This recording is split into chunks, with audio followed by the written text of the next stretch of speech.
Hey guys, back with some more Bazaar. So today we're going to be reviewing absolutely everything that we know so far about the new season, Season 3, Secrets of the Green Heart, which I'm very, very excited for. I love the vibes of this new season coming in. I love the look of the new expansions, of the new legendary event. And we'll cover all of that in this video, absolutely everything we know so far. A lot of content from different creators has been released. A lot of people trusted with the release of certain items. And we're just compiling it all into one place, and I'm going to give my thoughts on those things as well. So we'll start off with the Mac expansion. So first off, we have the blank slate. Now I love the idea of this item. I've loved the idea of having like a really quick activator, and it literally does nothing, I'm assuming, until you unlock the quest items. Now, quest items require a task to unlock certain things about the item. So we can see here with blank slate, we need to, I assume, poison 50 times in order to unlock the poison effect. Then we need to gain regen 50 times to unlock the regen, and so on and so forth with the other effects as well. Now this takes 9 seconds, and the item's cooldown is reduced by 1 second for each other relic or quest item. To me, this seems extremely good. Like very, very good. This could, when you put an item in the game that triggers this many effects, it is going to synergize with so many different items. And to me, this seems pretty crazy. Like, you can fit, in theory, you can fit, 8 other relic items. I don't know how that would synergize with this in theory, but you could get this down to 1 second and it would do all of these effects every single second. So it would be, I'm really interested to see how this works and what items from the expansion it was synergized with. But so far, I like the idea of a quest item. The fact that over time it grows stronger along with your board. I think it's a cool concept. Next we have Frost Totem brought to us by Snowy. So this also seems really interesting. So we have charge freeze sort of vibe, and we freeze an item for 1 second every 8 seconds. And after we buy 10 freeze items, that's when we unlock another freeze aspect, it seems. Or no, it's when we buy 10 freeze items, we get to charge it a certain amount of seconds. Now it says 0 seconds. I don't think that seems right. I assume there would be some kind of charge there. And then down below it says buy 20 relics, which is the attack. And I don't know what that means. This symbol is on another couple of items. It could be multicast. That's kind of what I'm thinking, is that it's multicast because there are multiple different, it seems to be swings of the little sword that symbol is. And that's kind of my thought process. Now this seems really good. You use another relic and you charge it. Seems to synergize really well with something like the blank slate, which will have a lower cooldown based on the other items, and it also has a freeze effect after you buy enough freeze items. No, after you freeze enough, sorry. So those two items already synergize, so that's already really interesting. So this seems really good so far, and freeze, obviously being one of the strongest effects in the game. Another freeze item on Mac, it'll be interesting to see what happens here. Next item we have is Life Conduit. Now this is effectively what looks to be the same item except a regen version with a slightly lower cooldown. So after you buy 10 regen items, when you regen, this gains 2 regen for the fight. So slightly different, but it's a similar sort of format in terms of the actual quest you need to unlock aspects of the item. So we buy 10 regen items and we unlock the feature. When you regen, this gains 2 regen for the fight. And then when you have 100 plus regen on this, it gains multicast, I think, which seems like a massive power spike. I don't know how that works. So if you scale it up to 100 in a fight, do you unlock the multicast just for that fight and then you don't get it for the rest of the time? I think that is a question I have. But this, to me, seems like something that would work really well with current regen builds. We have things like the Moose Staff. We have things like the Sunlight Spear, which is also a relic. So I'm excited for more regen stuff. I think it's a really cool mechanic. I really enjoyed the Sunlight Spear and the regen kind of, you know, meta with the piece wrought. It was a really strong item. I had a lot of fun with that, so I'm interested to see where this goes as well. Next we have Sands of Time. So similar sort of vibe to the item in terms of its quest format. So buy 10 slow items we get to unlock when you use another relic, charges 0 seconds. Assuming it's not 0 seconds still, don't know how long it's going to be, but then we buy 20 relics and we unlock, I don't know, the multicast aspect. So it does seem like a slow version of some of the other relics we've looked at so far. Again, the whole when you use another relic charge this seems really strong. It seems like, you know, it's kind of like just a relic build is going to be pretty decent from what I can tell. So it'll be really interesting to see on that front what a whole board will look like and how it'll interact, especially when all these items reach their max potential. Next we have Eternal Torch, which again, similar. So when we burn, this gains 2 burn for the fight. This is similar to our regen version of this. So it's also buy 10 burn items we unlock when you burn. This gains 2 burn for the fight, and then have plus 100 burn on this. It gains multicast or whatever that is. I just think it's multicast. These set of items are brought to us by Crip. Obviously, everyone knows who Crip is. This to me, I'm just looking at all these relic items and how they're going to work off of each other. And I'm a little bit intrigued, especially with things like multicast on these really quick items. They are going to charge the other relics very quickly, and then those relics will charge themselves really quickly. So yeah, I guess the whole board is interesting to me. The individual items are cool as well, and the nature of the quest type items, but I think I'm more interested to see how these items actually interact with each other on a whole board, like how quick can these things go. Next we have Excavation Tools, another Mac expansion item. So we charge an adjacent relic 1 second, and if we have a quest item, we reduce this item's cooldown by 50%. This seems extremely good. I don't know what it looks like when it's upgraded, whether it's more charge, whether it's a lower cooldown. You can just stick this on the side, stick a relic next to it, and it's only going to charge that adjacent relic. And you're going to get a lot of charge on that every, 3 seconds, because let's be honest, half of the relic items feel like they are also quest items now, from what we've seen so far. The only thing is that obviously this doesn't have a relic tag, so it wouldn't count as a relic item. So on its use, it would charge the adjacent relic item, but it wouldn't give you the other procs necessarily. So we haven't seen a lot of small items yet. So it'll be interesting to see what we can fill in that 1 slot gap, because right now it feels like a lot of medium items so far. But this one it feels extremely strong. Anytime you have charge, it can create these infinite loops. We think back on the Vanessa Pufferfish, shell and turtle shell build.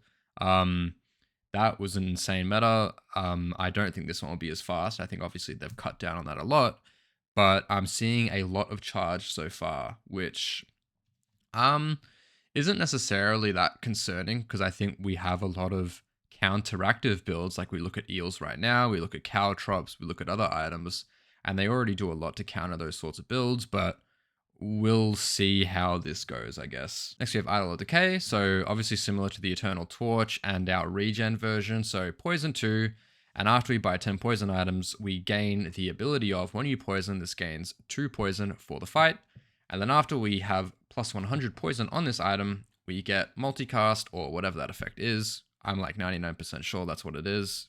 Crip seems to think so as well, I think. So yeah, I think this is a solid item. Again, if it gains multicast, it's going to be a 2.5 second poison item. This is also a relic. So think back again to the whole charge thing. These things are going to go very fast. So now we have our small relic that will fill in the gap. And we were talking about excavation before and how that was a small item, charging an adjacent relic.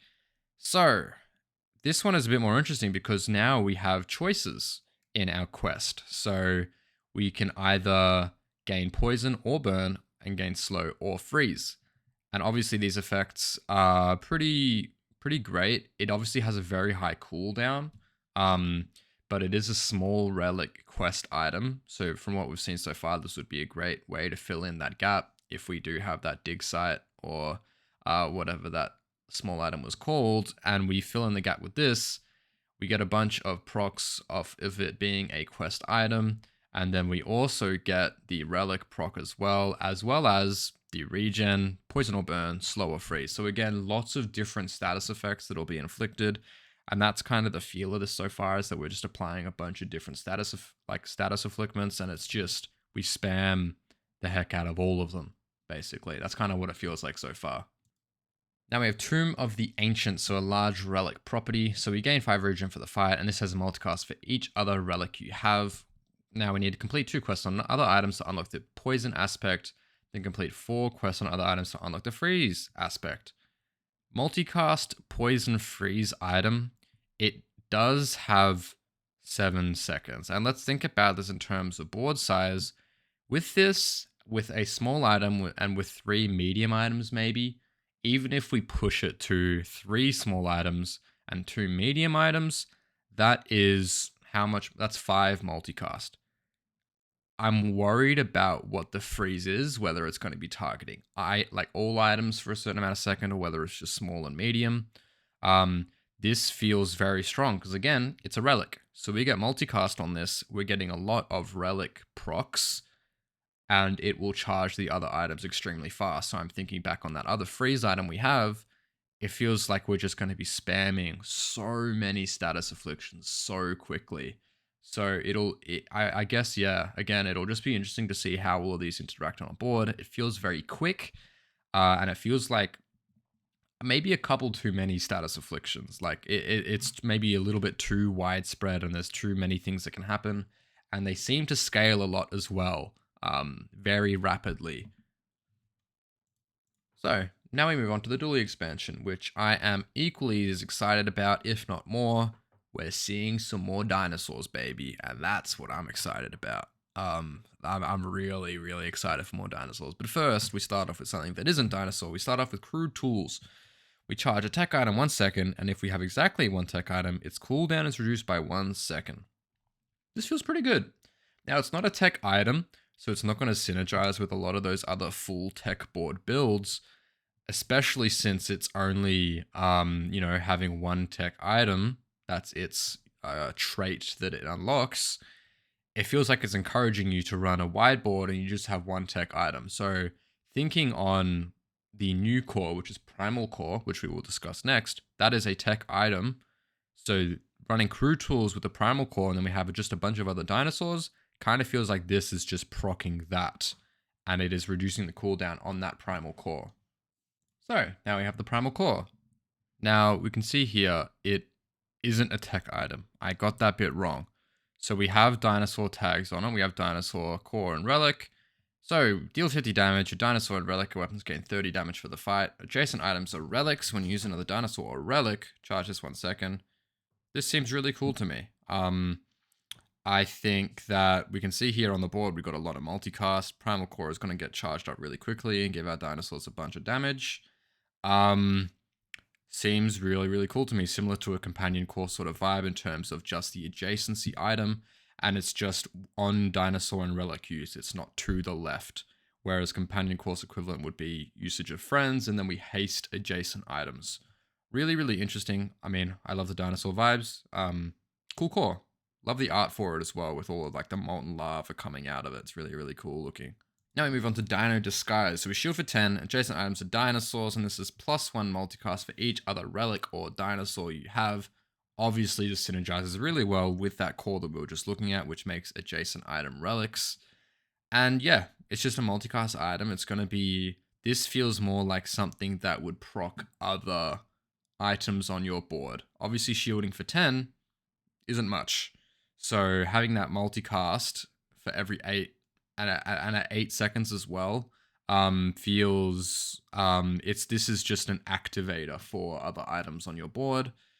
Don't know what they are yet, but we're activating an apparel, relic, and dinosaur item very rapidly. So we're looking at things like the Primal Core, which does charge it, and then that scales other dinosaurs' damage. So Dino Disguise obviously a really great activator in that sense. Dino Saddle. So your vehicles have +1 multicast. If you have a dinosaur, this is a vehicle. So pretty easy. This just gets a vehicle tag and it gets +1 multicast. I think there are going to be other dinosaur vehicles that we're seeing, and then this is just going to have multicast, and again it's going to be an activator. So obviously shielding 30 isn't that significant, especially when we get into the late game. So I think that you just need to play a lot of dinosaur vehicle items, I guess, like, or just vehicles. This feels like something that would work really well with other boards. Like, you stick this on a Vanessa board with like a submersible and a submarine, and then you also have a dinosaur somehow, I don't know, but that would make it work really well. Very intriguing item. Vehicles having multicast feels similar to something like a bunker or like a robotics factory where we're giving a certain item tag multicast. Feels weird to have it at a medium size, but I think with what we're seeing in this expansion, there aren't that many you know, vehicles, I guess. Obviously on Dooley he does have a lot of vehicle items, but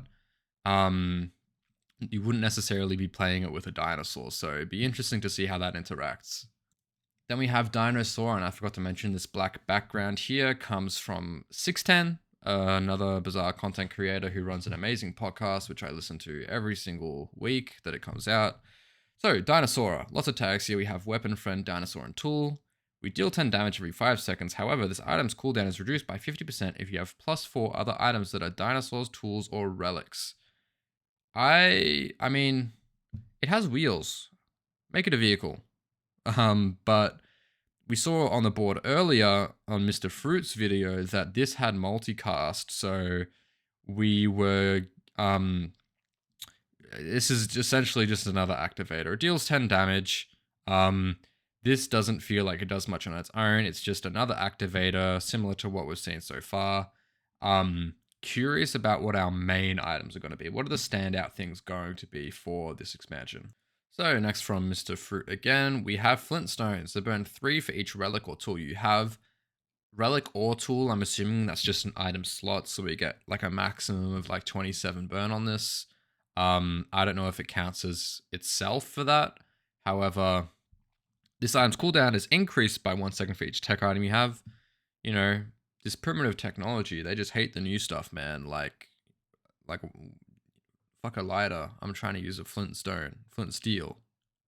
I'm not going to say the brain rot Minecraft movie line. But again, I mean, I guess we can build up a lot of burn on this if we have all those other items, but I feel like by that point, it might be outclassed by other things.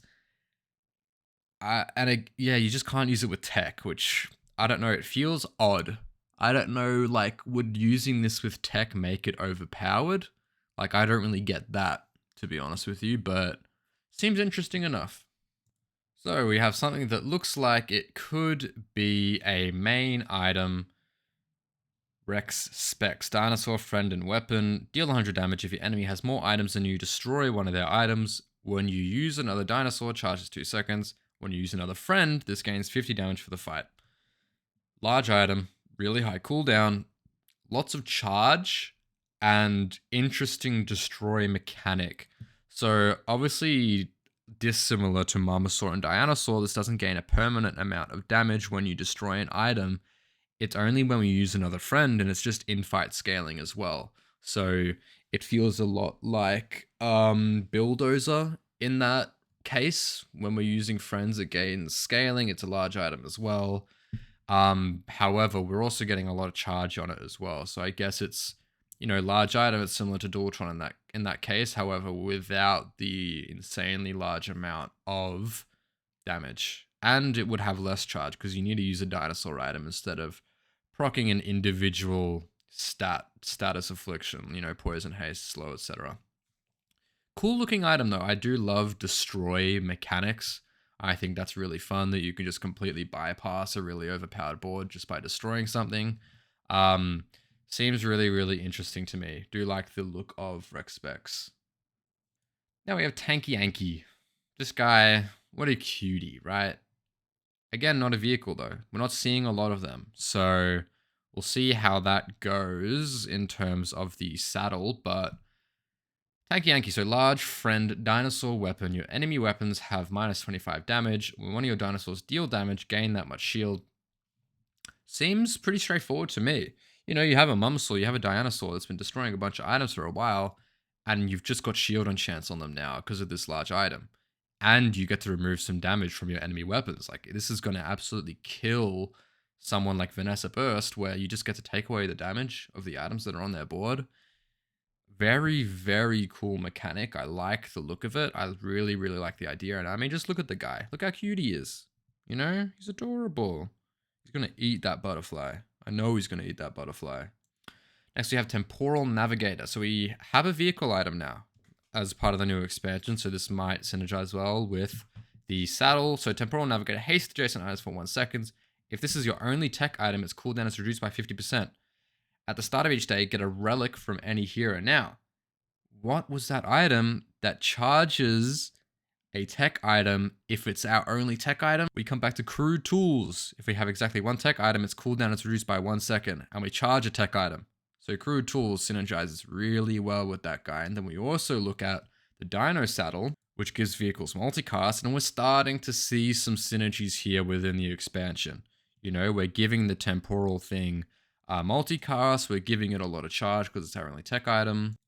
And like, we're just starting to see some synergies within, you know, some less obvious synergies, you know, instead of the whole just use a dinosaur item and this happens, we're seeing some more subtle interactions now. So cooldown gets reduced by 50%. We haste adjacent items. At the start of each day, get a relic from any hero. Seems really, really good. Like a better version of Captain's Wheel for, you know, this expansion, basically. So we have 3 seconds, and I assume it would upgrade the haste by 1 second for each level. So at silver would see 2 seconds of haste, and then at gold would see 2 seconds of haste, and then diamond would see 3, which would be perma haste on adjacent items. Seems really, really cool to me. Tech and vehicle item, it would have multicast, so that's tons of haste, tons of tech and vehicle procs, I guess. Don't know what that would do for this sort of build, but really, really cool item. I love the vibe of it as well. Like Dooley, this is the thing that Dooley used to travel back in time, and how he's seen all these dinosaurs and stuff. So cool little lore instance there as well, I guess. Now we have Trollosaur. Last but not least, the troll guy, the troll-faced vintage meme. See this guy on a little, you know, oh my gosh, what is this called? Zip wire, and it's lighting on fire on the way down. Love the art on this guy. He looks, you know, he's got the troll face going. So, medium dragon dinosaur friend, deal 10 damage, burn equal to 10% of this item's damage. First time you fall below half health, destroy a small item. When you destroy an item during combat, this permanently gains 10 damage. So, it's got a fiery enchant fixed into it, basically, which I think is cool. And then it seems to synergize well with Mamasaur and Dinosaur. Just off the bat, we can see that they've got a lot of destroy synergy. Seems pretty straightforward, this one. Now we are talking about the Keystone Reveal, the main reveal of this new season, which is the new legendary event, which takes up a whole day temple expedition, the day 9 event from what we can see, that was fully revealed by Retromation. Shout out to my guy. This is really, really cool. I'm so excited for this. The second legendary, you know, encounter / event in the game. Well, third, actually, if we count the freeze enchant and the and Freya buying freeze items. Really, really cool looking. First of all, the art, and we'll get straight into explaining what this is and how it works. So first off, we need to access the event, and as Retromation explained in his video, we need a Temple Expedition ticket. So this on day 9 allows us to embark on that Temple Expedition, which then, you know, allows us to do that whole day. Now, how do we find this item? So it drops from monsters, and we can also find it as a loot item. So we can find it, you know, from Jungle Expedition, Furry Monster, and other sort of loot item rewards. And then it also drops from 11 different monsters. We have Borea, Dabbling Apprentice, Street Gamer, Aetherite, Hellbilly, Prince Marianus, Kyber Commander, Gorgon Noble, Trashtown Mayor, Enclave Weeper, and Treasure Turtle. That's a lot of them, okay? I see no reason not to go for those monsters now and try this out. It gives you an extra, a little bit of extra encouragement to go for those guys, as if you didn't already want to go for Aetheryte and some of these other monsters. Would have been cooler to maybe see some more thematic. I don't know how, like, who would have a Temple Expedition ticket, right? Versus we're just giving it. It makes sense for maybe someone like Borea, not really seeing it for someone like Street Gamer and Hellbilly, but it's cool. So that's how we get there. Now, what is the actual event? What does it entail? So, hour one, we can see here from the Secrets of the Greenheart video from the Bazaar that we get to choose from 3 different options. Now, this one on the right here is the Obsidian Door, then we have the Poison Door and the Fiery Door. Toxic Door, sorry, in the middle, then Fiery Door. These influence the next 2 hours within the event, which basically just it will enchant the hour 2 traps, which we'll cover with the respective enchantments. So we have Obsidian, we have Toxic, we have Fiery. So that's essentially all it does. It's just choosing your journey really for the next 2 hours. So we can see here in hour 2 with the 3 different traps, we have Blow Dart, then we have Caltrops and Boulder. So each monster fight has their own unique relic or monster item that they have that you can get. And so we see here on the left, this guy here is bronze. Then we have silver in the middle with this guy, and we have gold on the end here. Love the art. I think that if you want to just, get your item at the end, get your reward, you just go for the easiest fight, right? But if you want to risk it and get a better item, that's when you go for the harder monster, I think. Now we'll discuss the final reward, which is the coolest thing about this event. We have Temple Reliquary. Reliquary, however you want to say it, you get to choose out of 1 of 3 legendary relics, which we will discuss those new legendary relics now. So we can see here from Retromation, we have the 3 different legendary relics here. There are more than these 3, but these are just 3 of the options. We'll discuss these 2 on the left here. However, this one on the right hasn't been revealed. Seems like some sort of new effect, or I don't know, a new representative of something. Maybe they're just changing the lifesteal color, who knows. It looks similar to that, but it looks like more of a hot pink or purple. These are just some examples. I'm interested in this new item though. We'll just discuss these 2 now though. So first from Retromation's reveal, we have the Flame Coil Gem. You burn 5 for each burn item you have. Pretty straightforward. This item's cooldown is reduced by 1 second for each other relic you have. And when you sell this, enchant your leftmost item with Fiery. Every single aspect of this is absolutely amazing. Like the fact that you get burned for each burn item you have, then you get its cooldown reduced. Like you could have this at 1 second with a ridiculous amount of burn on it. It would be a great activator for starter fight things. So you just get to go really quickly after 1 second, in theory, and it does a ton of burn. And if you don't want it, you get 50 gold and you get to enchant your leftmost item with Fiery. Seems absolutely amazing in terms of the payoff in every single regard. Next, we have the Icewatch Warden. So we freeze an item for 1 second. We charge adjacent relics for 1 second after we complete that quest down here.